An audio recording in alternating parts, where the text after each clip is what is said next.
¿Será que Jesús necesita una secretaria? Pues el propio Jesús le pidió a Santa Faustina que fuese la secretaria de su misericordia. Asiste este podcast hasta el final para descubrirlo. Salve María, el podcast católico en español de los Heraldos del Evangelio.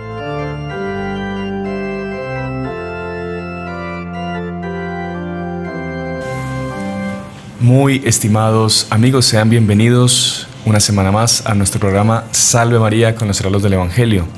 Es una gran alegría estar otra vez con ustedes, que nos acompañan por nuestro canal de YouTube, por la radio, por las otras plataformas donde salimos. Y como siempre es una gran alegría contar con la presencia de gente tan querida por ustedes en el programa, como es el hermano Juan Andrés. Salve María, hermano Juan Andrés. Salve María a todos, qué alegría estar aquí con ustedes una vez más, compartiendo siempre para seguir aprendiendo y creciendo en el amor a nuestro Señor Jesucristo, a la Santa Iglesia, a la Santísima Virgen María. Y como no, como ya es costumbre, nuestro queridísimo Padre Íñigo Abad. Salve María, Padre Íñigo. Salve María, hermano Sebastián. Una alegría también estar aquí con usted y con el hermano Juan Andrés, y fue una misericordia de su parte que yo esté aquí presente, porque ustedes tuvieron misericordia de nosotros, muy relacionado con el tema que vamos a hablar, ¿no? Exactamente, usted ya ha desvelado un poco el tema que será tratado el día de hoy. Y bueno, como todos ustedes saben, un domingo después del domingo de la resurrección, de la Pascua, sería el domingo, segundo domingo de Pascua, la Iglesia lo dedica especialmente a la fiesta de la Divina Misericordia. Una fiesta es espectacular, todo el simbolismo que tiene, el origen que tiene, las promesas que tiene, y es una fiesta que se originó a raíz de un pedido del propio nuestro Señor Jesucristo a Santa Faustina Kowalska. Y el tema de la Divina Misericordia es un tema que a la gente de nuestro canal y a los católicos en general pues les llama mucho la atención, tienen muchas inquietudes, nos piden que hablemos mucho, y después del primer programa que ustedes hicieron tan bueno y que ha tenido pues tanta repercusión, tantos comentarios bonitos de gente contando milagros incluso, hemos decidido también hacer como que una segunda parte o tocar otro aspecto de esta devoción de la Divina Misericordia. Así que el día de hoy pues vamos a seguir tocando ese tema, quizá contando un poco, recordando cómo fue que se originó el tema de la coronilla de la Divina Misericordia, cómo nació la fiesta del domingo de la Divina Misericordia, quizá hablar de los dones, las gracias que la vidente pues tuvo a lo largo de su vida desde la infancia, y bueno, ir conversando a ver por dónde nos lleva la gracia también, para que sea siempre para mayor beneficio de las personas que nos están acompañando. Así que bueno, antes de comenzar quería pues recordarles, pedirles que desde ya den like al video, compartan el video con sus amigos, personas conocidas, gente que puede hacer que necesite de este contenido, y que se suscriban al canal, porque es una forma también de ser evangelizadores, porque así nos ayudan a llegar a más personas. Así que bueno, Padre, no sé qué aspecto quiere que toquemos primero, no sé si quizá un poco la vida de Sor Faustina o lo que usted quiera, Padre. Estamos aquí para aprender. Sí, si me permite voy a contar primero una experiencia personal con la Divina Misericordia, porque cuando se toca una cosa que es... Cuando uno toca en la propia piel lo que es la Divina Misericordia, creo que ayuda a ilustrar. Pero estábamos un poco preocupados, ¿no?, con el tema de hoy de la Divina Misericordia, porque realmente no tenemos casi tiempo, ¿no?, para prepararlo, pero es un tema que nos llena el corazón, y estamos, por así decirlo, con una preparación remota, ¿no?, como se dice en la teología. O sea, nuestro corazón está preparado para hablar sobre eso, y ustedes se han preparado súper bien también. Bueno, y algo hemos leído, sí, claro. Hemos leído, sí. Pero hoy por la mañana tuve que ir a varios hospitales para atender unción de enfermos. Eran 2 casos, pero en 2 hospitales diferentes. Y fue súper bonito, porque uno sentía, como estaba con el tema de la Divina Misericordia, uno sentía que era, siendo sacerdote, era el propio nuestro Señor Jesucristo que estaba yendo en la Divina Misericordia, y lo dijimos en cada persona que atendí, que sea el Jesús de la Divina Misericordia que dé este sacramento de la unción de los enfermos, de la confesión. Pero fue muy bonito que terminé uno en un hospital, y ahí la persona que estaba al lado en otro cuarto pidió. Curioso que las enfermeras tenían el medallón de los heraldos de Salvadme Reina, el medallón de la consagración. Había un montón de gente que se consagró con el Padre Manuel, enfermeras que se consagraron con el Padre Manuel. Y en fin, la cuestión es que fueron varios casos. Después fue a otro hospital y lo quería hacer 1 hora o media hora de periodo, se prolongó por varias horas, y sabe a qué hora estaba saliendo del hospital, no hermano sé. Sebastián. cuando estaba atendiendo a una persona en el hospital, cuando estaba saliendo ya después de haber atendido a 8 o 9 personas, que eran 2 solo, ¿no? Pero uno va al hospital y atiende más y más y más, porque la Divina Misericordia quiere llegar a todos, ¿no? Cuando estaba saliendo con el Señor, que me había pedido la unción para un conocido suyo, para un familiar suyo, estaban bajando las escaleras, toca la alarma de su teléfono, titín, titín. Dice, Padre, es la coronilla de ustedes de la Divina Misericordia. Qué impresionante. Era las 3 de la tarde, cuando estaba saliendo de atender a la última persona de los 8, no me acuerdo cuántos atendí, era justamente las 3 de la tarde. Y eso fue en el día de hoy. Me llamó mucho la atención porque fue una especie de confirmación de que teníamos que hablar de ese tema, ¿no? De la Divina Misericordia. Padre, y sabe que justamente para confirmar todo lo que usted acaba de decir, estuve leyendo que Santa Faustina tenía muchísimos dones, ¿no? Y entre ellos el don de la bilocación. Impresionante. Entonces ella estaba en un hospital, pero enferma, y cierta noche se le apareció un alma pidiendo que rezase por ella. Ella se levanta y va al lecho del enfermo. Qué bárbaro. Y reza por el moribundo. Fua. Y eso le pasaba constantemente. Iba, cuando se levantaba de su cama enferma, iba a rezar ante las personas que estaban muriendo. Qué impresionante. Solo que llegó el momento donde ella estaba tan mal que ya no podía levantarse y la superiora le dio orden de que ya no se levantara. Entonces, por el don de la bilocación, ella iba hasta los lechos de los enfermos, incluso que quedaban en otros bloques del hospital más lejanos, incluso a las afueras de la ciudad, en otros hospitales, y ella ahí rezaba por los enfermos la coronilla de la Divina Misericordia. Qué interesante. Pero para que usted vea cómo todo encaja perfectamente con lo que usted acaba de contar, cierta vez ella tenía 3 semanas de no confesarse y estaba muy preocupada con eso, porque ella tenía la costumbre de confesarse continuamente. Pensando en eso, toca en la puerta y entra su confesor, el sacerdote. El sacerdote no le dice nada, simplemente empieza a confesarla.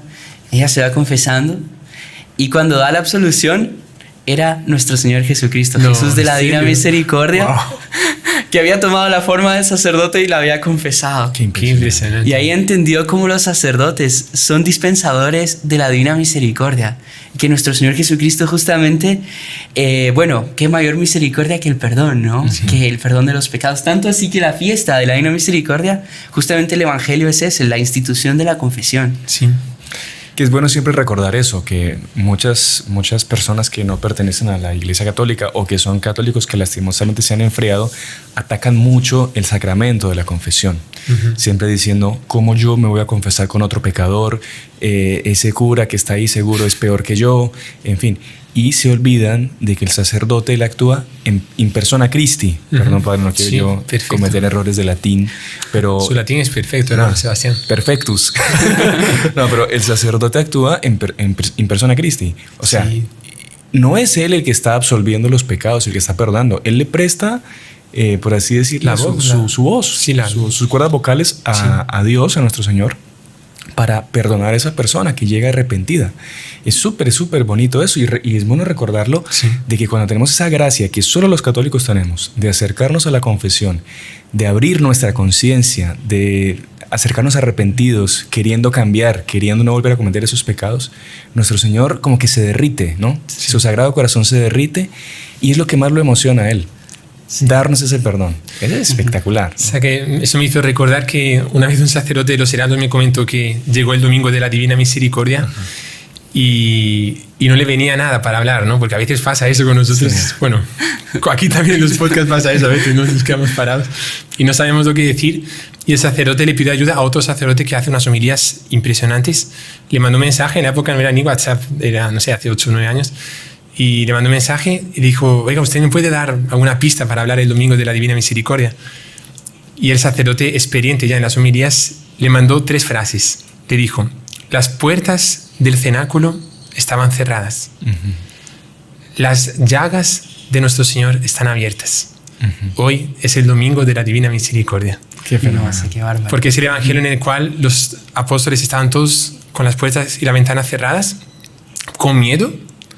Y nuestro Señor Jesucristo, como tenía el cuerpo glorioso, sabemos que lo hemos explicado algunas veces en los podcasts, ¿no? El cuerpo glorioso nos hará, y a nuestro Señor ya le hizo porque tiene un cuerpo glorioso, atravesar paredes, ¿no? Sí. O sea, la persona con cuerpo glorioso tiene un don llamado de sutileza o sutileza que no está ya dependiendo de la materia, puede atravesar la materia. Y nuestro Señor, aunque estaban las puertas y las ventanas cerradas, Él entra y ellos se quedan impresionados de que entró, ¿no?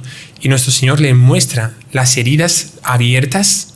Aunque ellos cerraron sus puertas, nuestro Señor abre sus puertas.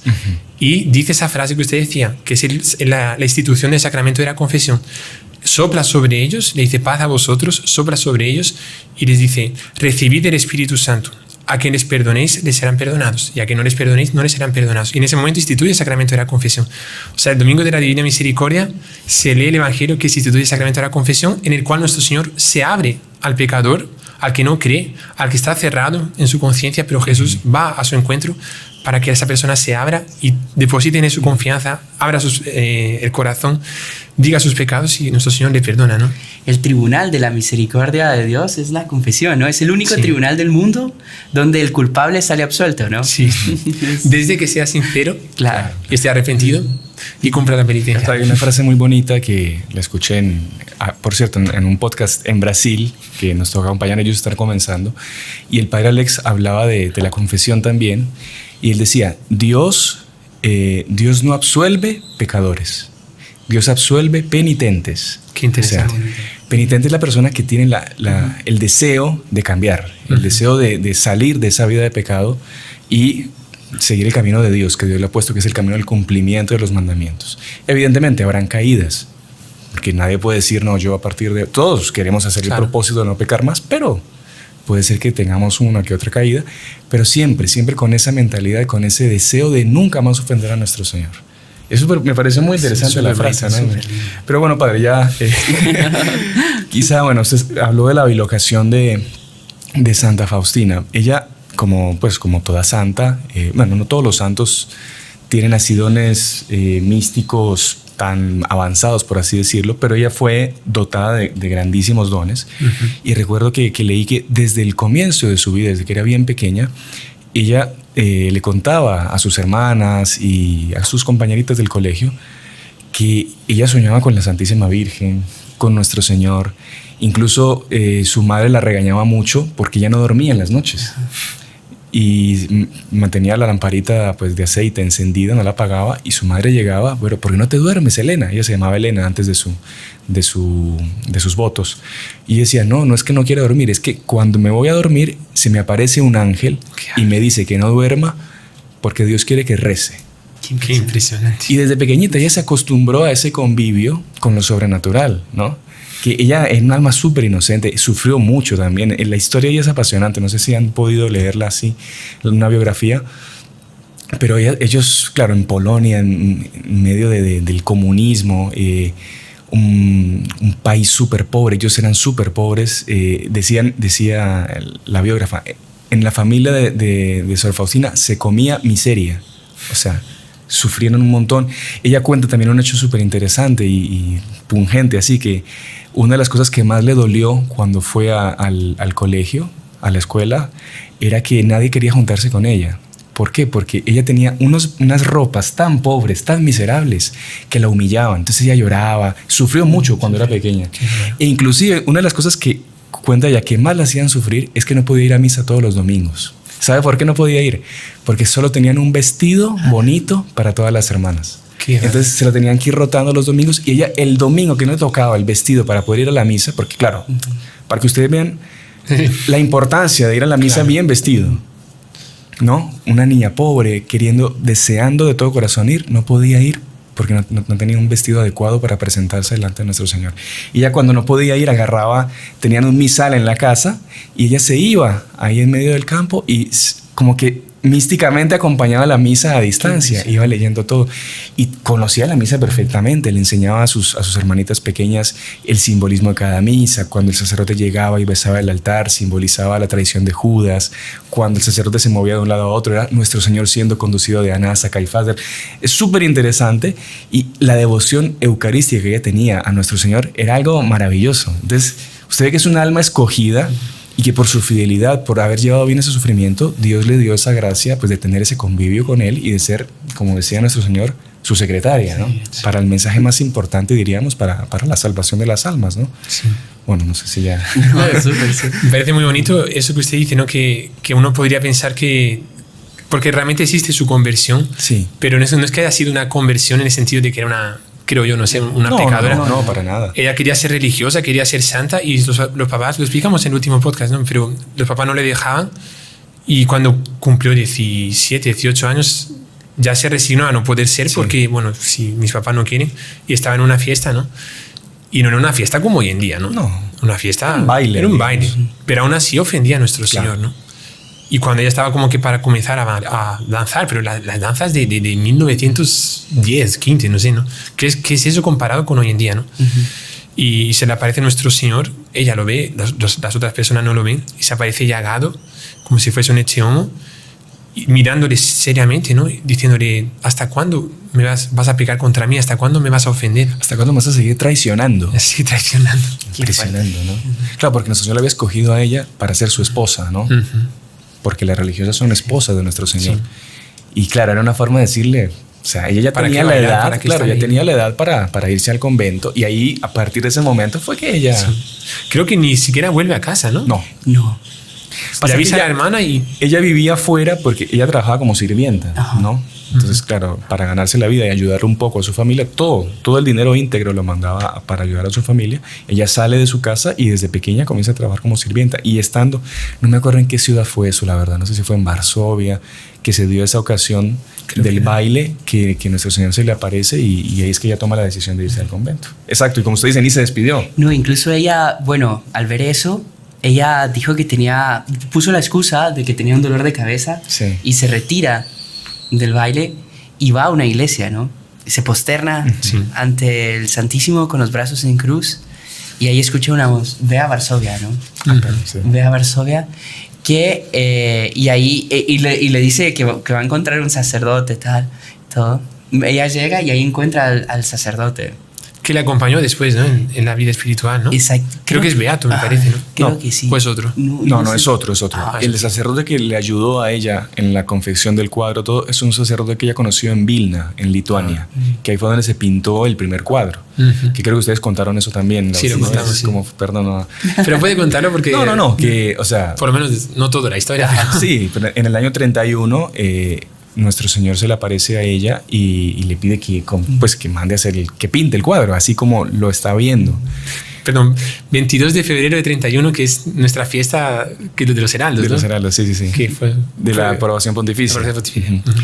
Y claro, ella narra que nuestro Señor se le aparecía en una posición como si estuviese entre caminando y de pie, en una posición como si él estuviese saludando a alguien mientras va caminando, como que paró a saludar a alguien, con el brazo derecho levantado, bendiciendo, y con la otra mano como que abriéndose el pecho para mostrar su corazón, que no se veía el corazón, y que de ahí salían unos rayos rojos y blancos que simbolizaban la sangre y el agua, ¿no?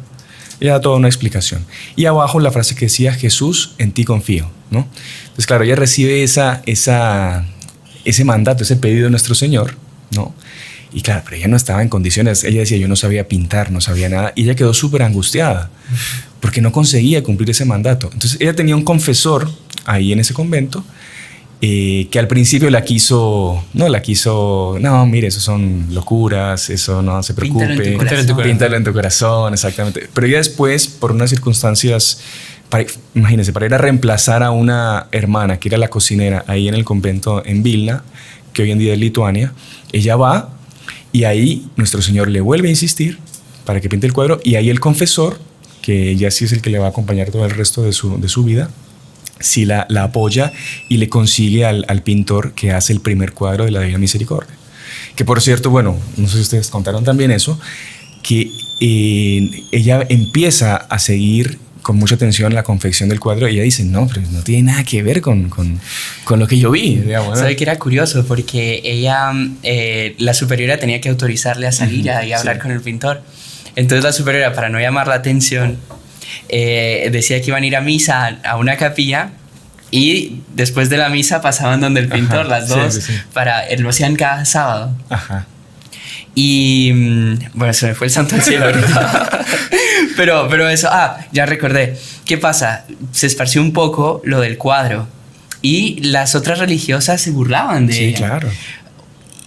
Pero ¿qué es lo interesante?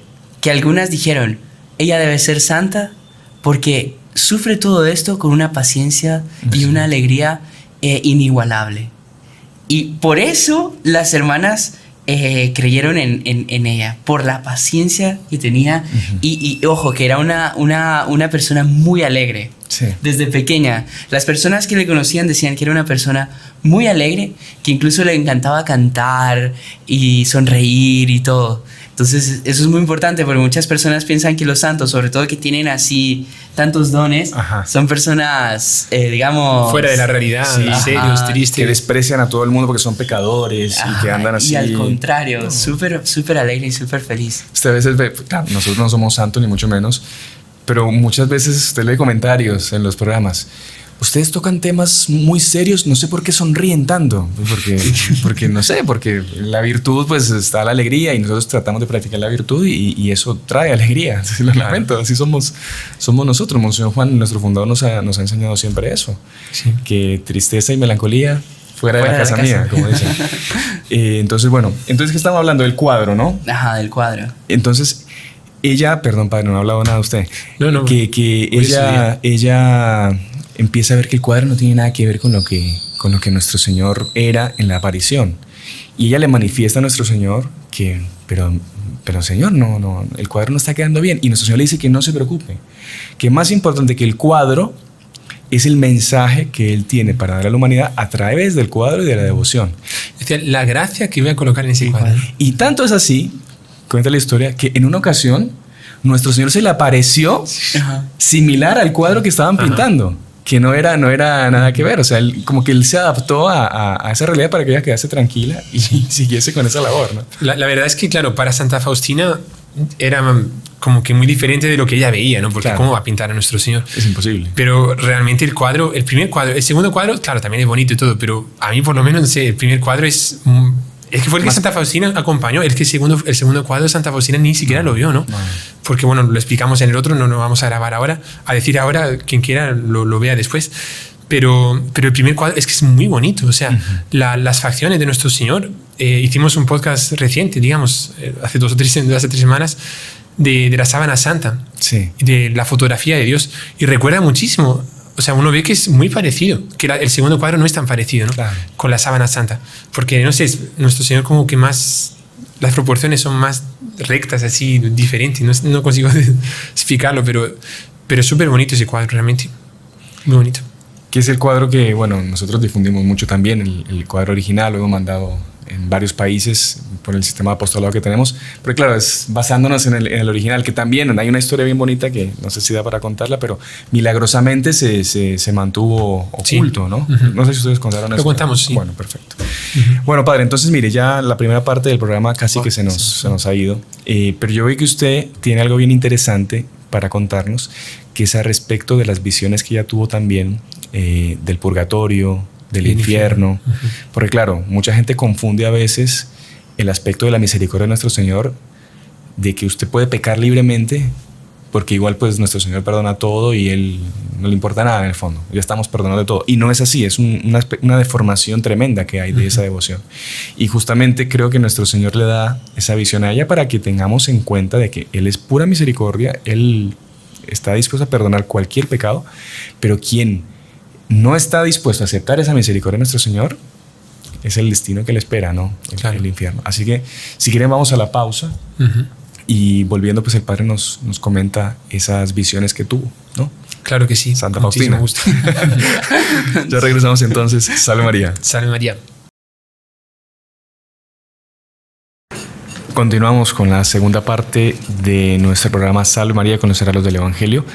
Y estamos hablando de la Divina Misericordia, segunda parte del programa, reforzando lo que habíamos visto en el otro programa y bueno, con algunos aspectos nuevos. Y como ustedes vieron en el comercial, pues tenemos esa alegría de lanzar nuestro segundo libro para niños, ¿no? Especial para niños o adultos con fe, al respecto de Santa Faustina y la Divina Misericordia. Así que les vamos a dejar aquí abajo en la descripción del video donde pueden comprarlo. Es el segundo que sacamos. Ya salió uno sobre Santa Bernardita y las apariciones de Lourdes, que a la gente le ha gustado mucho, gracias a Dios. Entonces, bueno, el hermano Juan Andrés nos estaba contando sobre los dones que Santa Faustina tenía. Nos habló de la bilocación, pero ella tenía otros dones además, ¿no? Sí, es una de las santas quizás con más dones místicos que ha habido. Ella tenía los estigmas ocultos, o sea, no eran aparentes, pero ella muchas veces sufría pues todo el dolor de la pasión de nuestro Señor Jesucristo. Ella, hablaba con nuestro Señor Jesucristo, hablaba con Nuestra Señora, hablaba con San José. Y un detalle muy interesante, bueno, más que un detalle, un aspecto muy lindo de la vida de ella, es que nosotros quizás a través de una metáfora podemos entenderla de la siguiente manera. Y es como que si nosotros vamos caminando por un lugar súper oscuro, pero de repente en esa oscuridad, en esa noche, vemos como que un relámpago, ¡fum!, como un flash, que nos ilumina todo el camino. Nos queda claro el fin, vemos todo el paisaje y luego de ese flash que es repentino, vuelve la oscuridad. Y nosotros podríamos decir que ella es la santa del flash. Eso lo decía nuestro fundador, Monseñor Juan. Interesante. Y es que de hecho su vida fue propiamente así, entre pruebas y alegrías. Ella tenía clara la misión que Jesús le daba de propagar la divina misericordia, pero por así decir, muchas veces eso se apagaba y ella quedaba en la oscuridad. Por ejemplo, ella tenía una gran prueba enorme, que era de no estar 100% segura si todo lo que ella veía y escuchaba era de nuestro Señor Jesucristo o era del demonio. Y era una prueba tremenda para ella. Ella llegó a pensar que estaba loca. Y ella hablaba con su superiora, hablaba con su confesor le decía que sí, que eran cosas de nuestro Señor Jesucristo y todo. La animaba a seguir adelante, pero esa prueba persistía. Uh-huh. Hasta que cierta vez vio a nuestro Señor Jesucristo y le dijo: Señor, si eres tú, si eres de Dios, bendíceme. Si no, aléjate de mí. Y en ese momento nuestro Señor la bendice. Y ahí ella siente que de hecho era nuestro Señor Jesucristo y le pide perdón por haberle dicho eso. Y Jesús le dice: no me ofendiste en nada, me encanta tu confianza. Qué bonito. Y podemos ver que la vida de ella fue eso. Ella pasaba por noches oscuras tremendas, tan fuertes, que ella decía que el sufrimiento de los mártires no era superior, porque ella en la muerte hubiese encontrado un alivio. Claro, qué interesante. Es que los sufrimientos del alma son mucho peores que los sufrimientos del cuerpo, ¿no? Exactamente. Los sufrimientos morales que le llaman, ¿no? Claro. Ella no sé si usted contó, hablando de eso, que el demonio le engañaba a veces, que le hizo quemar el diario también, ¿no? Eso sí, no. Porque No, cuando su confesor se fue a Tierra Santa, a una peregrinación, ella se quedó, ella escribía su diario, y un día se le apareció un ángel diciéndole que no, que todo lo que había visto era mentira y que tenía que quemarlo todo y ella fue y quemó el diario. Qué bárbaro. Y cuando volvió el confesor, ella le contó eso. Y el confesor: no, ¿cómo usted hizo eso? Porque el demonio, cuando le hizo quemar el diario, después se le reveló que era el demonio y se empezó a burlar de ella. Y el confesor la absolvió, en fin, y le puso como penitencia volver a escribir todo lo que había quemado. Qué bárbaro. Y gracias a eso es que se conserva el diario. Si no, se hubiera perdido completamente. Bueno, y entre las visiones que tuvo, estuvo en el purgatorio físicamente, sí. Tuvo visiones del infierno, incluso del cielo también. Del cielo, exactamente. Incluso el hermano Sebastián nos comentaba que podríamos hacer en un futuro un podcast sobre eso. Ella tuvo un retiro espiritual con nuestro Señor Jesucristo de 3 días, o sea, imagínense eso, ¿verdad? O sea, bueno, también veía las conciencias, ya hablamos del don de bilocación. Y tantos dones. Por ejemplo, también algunas hermanas cuando estaba en el hospital entraban al cuarto y la veían levitando sobre la cama. Qué bárbaro. O sea, era algo... Otra. Ella estaba tan enferma que no podía comer nada. Entonces le dijeron que no le iban a traer la comunión. Y ella dijo: bueno, yo de la misma manera me voy a preparar como si ese día fuese a comulgar. Y de repente se le aparece un serafín y le da la comunión, y eso por 13 días consecutivos. Qué impresionante. ¿Sabe que Santa Faustina Kowalska decía que hay dos cosas que los ángeles envidian, entre mil comillas, a los hombres, ¿no? Los ángeles no pueden tener envidia, ¿no? Pero una especie de santa envidia que ellos no pueden hacer y les gustaría mucho hacer. La primera es el poder comulgar, porque los ángeles no tienen cuerpo y la comunión fue hecha para personas con cuerpo, ¿no? Con estómago, con boca. Y los ángeles, cuando nos ven comulgando, nuestro ángel de la guarda, nosotros vamos a comulgar, los ángeles se quedan así, si yo pudiese comulgar, ¿no? Y al contrario también sucede, ¿no? Cuando la persona, por una tontería, por estar en pecado grave o por no querer ir a misa, la persona no comulga, el ángel de la guarda como le dice, ¿qué te estás perdiendo, no? O sea, si yo pudiese estar en tu lugar, yo comulgaría. Eso es lo primero. Pero lo segundo, que Santa Faustina dice que los ángeles tienen envidia de los hombres, entre comillas, es la capacidad de sufrir. Wow. De poder sufrir, porque los ángeles ya no sufren, ¿no? Están en el cielo, ya no sufren. Y el sufrimiento es la mejor forma de demostrar que se ama. Si yo sufro por nuestro Señor, es la mejor forma que demostrar que estoy amando a nuestro Señor, ¿no? Porque amarlo así en tesis, cuando todo sale bien, es muy fácil. Pero amarlo cuando todo sale mal y decir, Señor, te lo ofrezco, sufro por ti. Y vemos que en Santa Faustina eso se dio de una forma impresionante, ¿no? Lo que ella sufría, ella se ofreció como víctima expiatoria. Sí. Nuestro Señor se lo pidió. Y una de las cosas era lo tengo aquí anotado solo para que no me digan que lo invento, porque a veces que dicen que invento las cosas, ¿no? Pero dice así, le reveló todo lo que tendría que sufrir. Lo peor eran las falsas acusaciones, la pérdida del buen nombre y mucho más. Wow. Y recordemos que todo lo que Santa Faustina dijo desde los años 50 hasta 1978, todo el diario, toda la devoción de la Divina Misericordia quedó encerrada, ¿no? Quedó prohibida, guardada, ¿no? Prohibida por la Iglesia, ¿no? Hasta que Karol Wojtyla, el cardenal Karol Wojtyla, antes de ser papa, ayudó para que eso se descubriese. Lo contamos también en el podcast pasado, ¿no?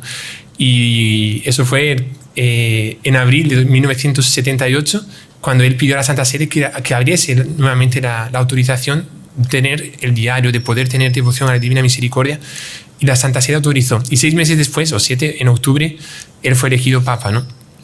Pero que se quedó 20, 30 años pensando que Santa Faustina era una loca, que eso de la Divina Misericordia era una tontería, que no servía para nada. O sea, es muy fuerte, ¿no? Sí. En vida y en muerte, ¿no? Tanto así que la Conferencia Episcopal de Polonia, en la época, ellos hicieron un concurso para que hiciesen una pintura nueva de la Divina Misericordia, y ahí sí fue, y la otra quedó oculta, ¿no? La obra estuvo oculta todos esos años, hasta que después, claro, cuando se aclararon las cosas, la pintura original pudo recién ser expuesta y venerada por los fieles. Sí, fue impresionante, ¿no? Curioso. Sí. Pero bueno, padre, y ella entonces, al igual que Nuestra Señora les mostró a los pastorcitos en Fátima el infierno, que es un dogma de fe, una verdad que tenemos que tener presente, también quiso nuestro Señor que Santa Faustina pues pudiese ver eso, los sufrimientos del infierno. Sí. ¿Cómo fue eso, padre? Sí, si quieren leemos lo que Santa Faustina dijo. Ella dijo que durante un retiro de 8 días, en octubre de 1936, nuestro Señor le mostró el infierno con sus varios tormentos. Ella dijo, hoy día fue llevada por un ángel al abismo del infierno. Es un sitio de gran tormento. Cuán terriblemente grande y extenso es. O sea, es inmenso, ¿no? Las clases de tortura que vi son, y aquí comienza a dar los puntos de los tipos de tortura. Primero, la primera es la privación de Dios, claro, que dicen que es lo más fuerte, ¿no? O sea, saber que Dios va a estar ausente completamente de la vida, ¿no? O sea, de su vida eterna, ¿no? Segundo, es el perpetuo remordimiento de conciencia. Como esas personas que tienen muchísimo dinero, pueden tener un montón de placeres, pero están siempre remordiendo su conciencia. Es un tormento, claro, ¿no? El infierno es eterno. Tercero, que la condición de uno nunca cambiará. Es eterno. Dicen que en el infierno hay un reloj que en vez de decir tic-tac, dice siempre, nunca, siempre, nunca, siempre, nunca. O sea, siempre estará en el infierno, nunca saldrá de allá. Es terrible, ¿no?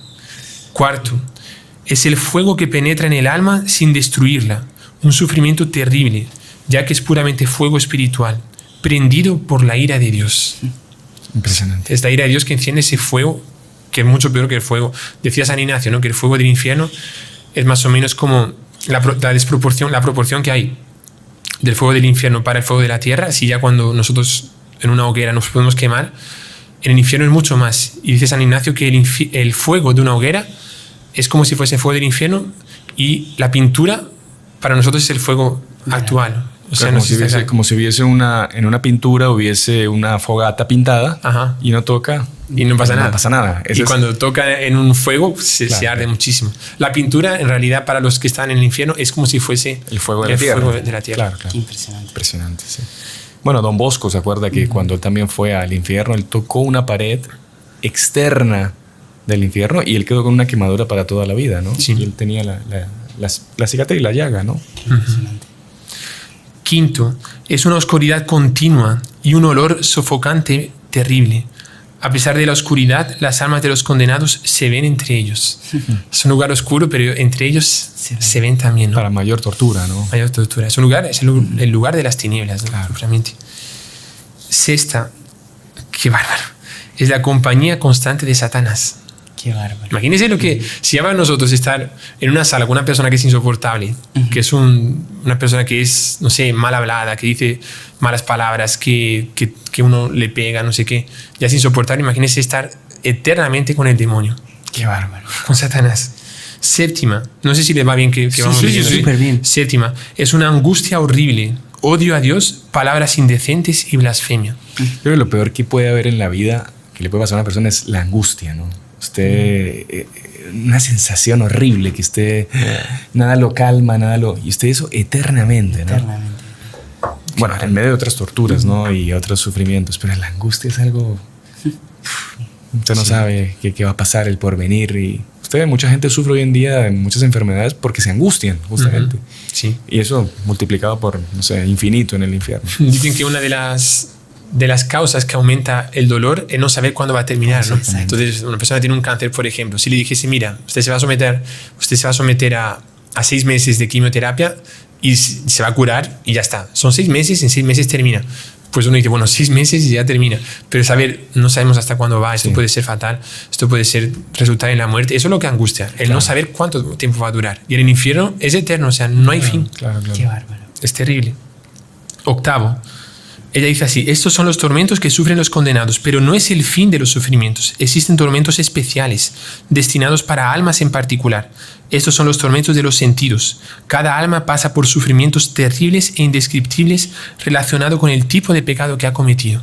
Qué bárbaro. Entonces, ella no lo dice aquí, pero en otros lugares, otros santos dicen que una persona que pecó por la vista, por ejemplo, puede tener un gusano que todo el tiempo le muerde el ojo, se queda mordiéndose el ojo así, y no se lo consume. Pero es la sensación de tener un gusano. Imagínese, si ya es asqueroso tener un bicho aquí dentro, imagínese eternamente tener, o por los oídos también, imagínese una cucaracha que entra por los oídos y le entra por el cerebro y todo eso. Terrible. Terrible, la persona que dice malas palabras, que dice blasfemias, siempre imagínese, no sé, un murciélago entrando comiéndose la lengua. Y lo dicen así, es terrible. Pero cada tipo de pecado, los anteriores son generales. Hay específicos según los pecados que la persona comete. Castigos específicos. Específicos. Por cada vicio, pecado de la persona. Por cada vicio. Y ya el noveno dice así: existen, súper impresionante esto aquí, existen cavernas y fosas de tortura donde cada forma de agonía difiere de la otra. O sea, existen como que camadas. Lo dice Santa Faustina. Yo hubiera fallecido a cada vista de las torturas si la omnipotencia de Dios no me hubiera sostenido. Estoy escribiendo esto por orden de Dios, para que ninguna alma encuentre una excusa diciendo que no existe el infierno. Claro. O que nadie ha estado ahí y por lo tanto nadie puede describirlo. O sea, como que ella dice, Dios me dijo, Dios me mostró el infierno para que yo escribiese. Yo estuve ahí y el infierno existe. Y hay estos tipos de tortura. Cuidado que la gente que no confía y no se abandona a la misericordia de Dios cae en el infierno. Claro. No, que incluso es una misericordia que ella escriba todo esto, ¿no? Claro. Porque es una forma de ayudarnos a evitarlo, ¿no? Incluso ella tiene muchas frases, pero muchísimas, que en realidad son frases de nuestro Señor Jesucristo dictadas literalmente. Y dice que es una constante, que hasta su justicia es, o sea, que Él es tan misericordioso que esa justicia que Él demuestra y que Él es otra misericordia, ¿no? Claro.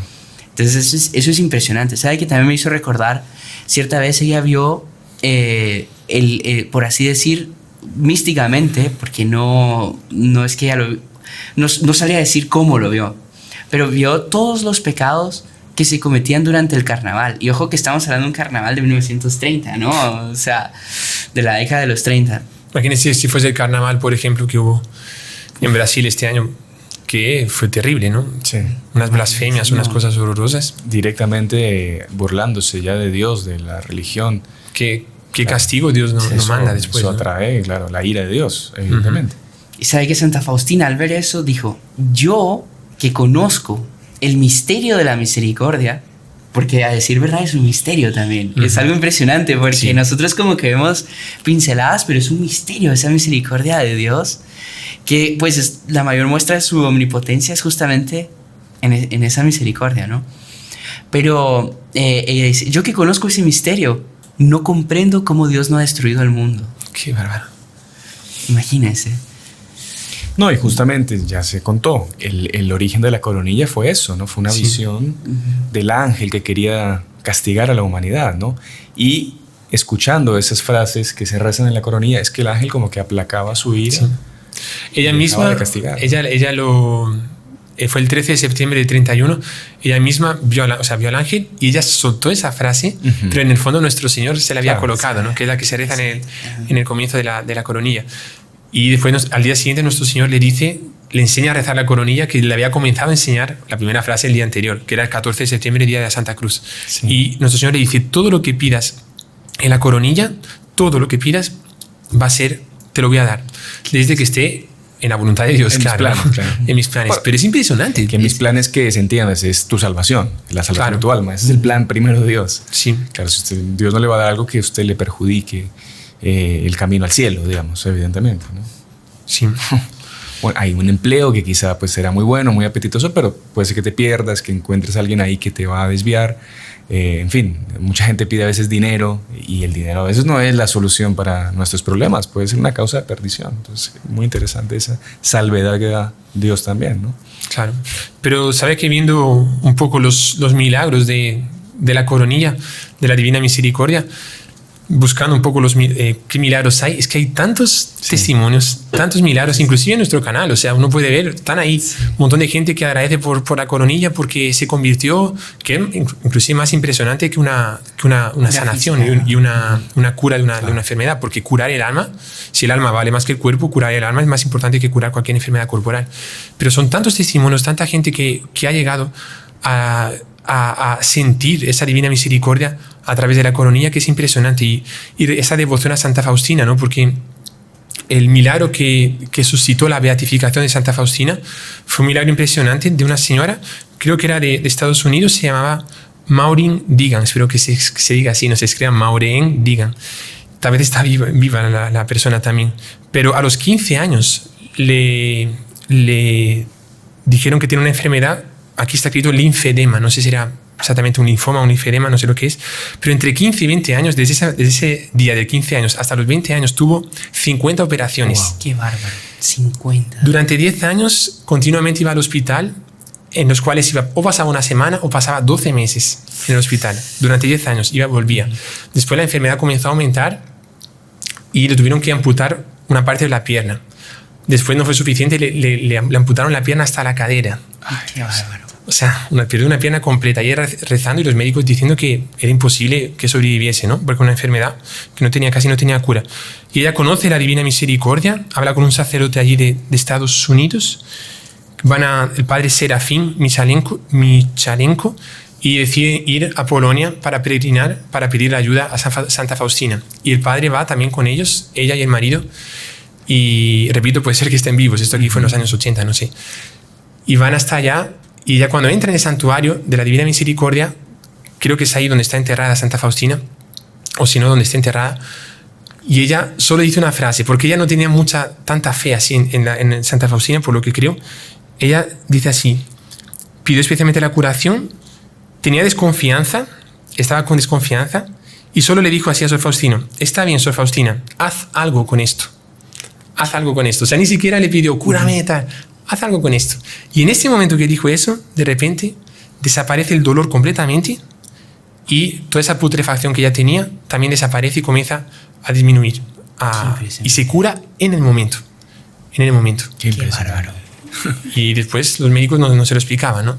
Y ese fue el milagro para la beatificación de Santa Faustina. ¿Sabe qué impresionante? Porque ella, antes de morir, ella le dijo a la superiora que Jesús iba a hacer de ella una gran santa para hacer bien a la humanidad. Y la superiora dice incluso que lo dijo con una despretensión total y como que diciéndole que era un fruto de la misericordia de nuestro Señor Jesucristo. Qué impresionante. Ella dice, lo dijo con una humildad tan grande. Y es eso, usted ve, todo el, digamos por así decir, el apostolado que se llevó a cabo con la Divina Misericordia, tanta gente, tantas conversiones, tantos milagros, tantos testimonios de la Divina Misericordia, que uno ve eso. Incluso ella dice que en el cielo ella no se iba a olvidar de nadie en la tierra. Qué interesante. Sabe que incluso un detalle bonito de su muerte es que había una novicia que estaba ahí y que escuchó a otra hermana decirle a otra, sea como sea, Sor Faustina es santa. Y ella se quedó, yo tengo que ver cómo muere una santa. Solo que claro, no podía quedarse ahí, tocó la campana, fueron todas a vísperas y ella le rezó a las almas del purgatorio que la despertaran en el momento que fuese a morir Sor Faustina. Wow. Ella estaba así dormida y de repente tocan la puerta. Ven que Sor Faustina está muriendo. La hermana se había equivocado de celda y iba a llamar a otra hermana. Qué impresionante. Y la despertó a ella. Y ella fue y la vio morir. Ella cuenta que simplemente se levantó un poco y con una paz, con una tranquilidad, se durmió en el Señor, ¿no? Qué bonito. Qué impresionante. Impresionante, ¿no? Y usted ve que en los milagros, en los testimonios, se nota esa misericordia, ese deseo de todavía hacer bien a las almas, ¿no? Qué interesante. Pero bueno, padre, mire, ya el tiempo se nos está yendo y yo quería proponerle dos cosas. De repente, hacer otro programa, como decíamos, al respecto de ese retiro espiritual que nuestro Señor le dio a Santa Faustina, en el que le dio 25 formas de enfrentar la lucha contra el enemigo, contra el demonio, dictado por nuestro Señor. Qué impresionante. Entonces, de repente, si con el padre Íñigo lo preparamos y hacemos el programa, claro, pónganos sí, en los comentarios si les interesaría. Yo creo que vale mucho la pena. Eso por un lado. Y lo otro, hacerle alguna promesa a Santa Faustina en relación a todo el apostolado que se está haciendo por medio del canal, ¿no?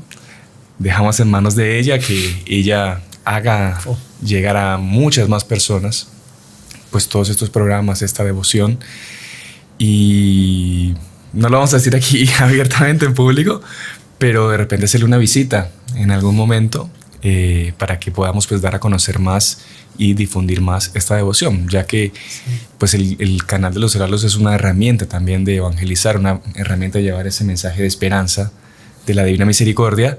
Pues si ella nos ayuda a llegar a una cifra que ella sabe cuál es, como diría ahí la señora Morín, si puedes hacer algo con este asunto, pues sería muy interesante poder hacer este apostolado, ¿no? Hacer el documental de la Divina Misericordia, ¿no? Sería muy, muy bonito, muy interesante. Ahí si llegamos a la cifra, cuando lleguemos lo decimos. Lo decimos, sí. Este año. Antes del 31 de diciembre de 2023 tenemos que llegar a esa cifra. Así que recen para que millones de personas se vean beneficiadas y bueno, y podamos hacer también este documental de la Divina Misericordia. Padre, solo un detalle que me parece importante, porque yo no sé si usted ya nos va a apagar aquí los micros. Los voy a censurar. Pero hay una promesa importantísima para el Día de la Divina Misericordia, que les recomiendo a todos que la hagan. La persona que se confiese y que comulgue ese día tiene unas promesas especialísimas de nuestro Señor Jesucristo. Les soy honesto, no me acuerdo de todas, quizás alguno de ustedes se acuerde. La indulgencia plenaria, para empezar. Ajá, es el perdón de todos los pecados. Y la culpa que deberían pagar en el purgatorio también, ¿no? La pena. Sí, vale mucho la pena. Fiesta de la Misericordia, primer domingo después de Pascua, comulgar y confesarse. Están todos 100% invitados. Sí. Y bueno, y mejor imagen de la Divina Misericordia de nuestro Señor es la propia parábola que Él creó del hijo pródigo, ¿no? O sea, todos hemos sido hijos pródigos en algún momento, hemos abandonado la casa del Padre con el pecado, hemos hecho barbaridades, unos más, otros menos, pero nuestro Señor siempre está como ese padre que todas las tardes salía a mirar si su hijo ya estaba regresando, ¿no? Dispuesto a perdonarle. Y cuando el hijo llegó, sin decir nada, ya el papá lo había abrazado, lo había perdonado. Nuestro Señor está a la espera de todos nosotros. Así que, como dice el hermano Juan Andrés, no desaprovechemos esta oportunidad, esta gracia del Domingo de la Divina Misericordia de acercarnos y poner nuestra vida en orden con Dios, ¿no? Yo creo que es una buena forma también de terminar el programa, incentivándolos a la confesión, que es lo más importante, y que el Padre Íñigo pues, nos dé una bendición. Yo no sé si me da chance de contar un último. Claro. Sí, claro que sí, hombre, por favor. No, sabe que Santa Faustina, ella era súper misericordiosa. Tal sería que no, como el hermano ¿verdad? Sebastián ahora. Que Exactamente, era como el hermano Sebastián. Recen por mí, a ver si en algún momento.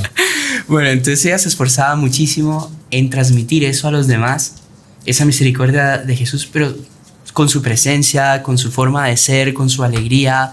Y tanto así que, bueno, había una chica que trabajaba en la cocina con ella que era insoportable. Pero de la nada, solo por el hecho de trabajar con ella, cambió tanto que dijeron, no, Faustina es santa. Porque cambió a esta joven. Pero bueno, lo que quería contar es de que ella era tan misericordiosa que generalmente tocaban la puerta del monasterio para pedir ayuda, sea física o espiritual, pedir consejos. Pero muchas veces eran personas súper pobres que pedían comida. Cierta vez llegó un hombre en un invierno lluvioso, sin zapatos, con la ropa mojada, muerto de frío, y pidió comida caliente. Y ella salió corriendo a la cocina para ver si conseguía darle algo. Y lo único que encontró fue una sopa, que la calentó en ese momento y le puso migas de pan como para darle más sustancia, ¿no? Regresa, se la da al pobre y el pobre toma la forma de nuestro Señor Jesucristo. Era nuestro Señor Jesucristo y le dice, estoy tan derretido, no son estas palabras exactas, ¿verdad?, de cómo eres misericordiosa, que yo mismo quise bajar de la tierra para sentirla en vivo. Para beneficiarme, ¿eh? Así que bueno, yo creo que era un detalle que también, pues, sí. me parece que valdría la pena bonito contarlo. Y bueno, Padre, por favor, usted tiene la palabra final en este podcast. Así que deseando que la divina misericordia de nuestro Señor pues llegue a los corazones de todos y que esa devoción de Santa Faustina Kowalska, que es la secretaria de la divina misericordia, es la mensajera de nuestro Señor, que ella también, porque este podcast es especialmente dedicado a ella, a Santa Faustina, que todos tengan mucha devoción a Santa Faustina. Nosotros, los heraldos del Evangelio, tenemos mucha devoción a ella, y eso, que ella, habiendo sido secretaria de nuestro Señor, pues que ese mensaje que ella nos trajo, que trajo a este mundo, que realmente pueda ser difundido en el mundo entero, ¿no? Porque ella es secretaria y nosotros, escuchando ese mensaje, tenemos que ser secretarios de Santa Faustina. Tenemos que escuchar lo que ella dice y transmitirlo al mundo entero, a millones de personas si es necesario. Entonces, que todos aquí sean secretarios de nuestro Señor Jesucristo, como Santa Faustina Kowalska lo fue. Y con eso terminamos y damos una bendición para todos. El Señor esté con ustedes y con tu espíritu. Y la bendición de Dios Todopoderoso, Padre, Hijo y Espíritu Santo, descienda sobre ustedes y permanezca para siempre. Amén. Amén. Salve María. Salve María. Y si le gustó el video, no se olvide de inscribirse en el canal, dejar su like y activar las notificaciones en la campanita para no perderse ningún video del canal. Comente y comparta con sus amigos y familiares.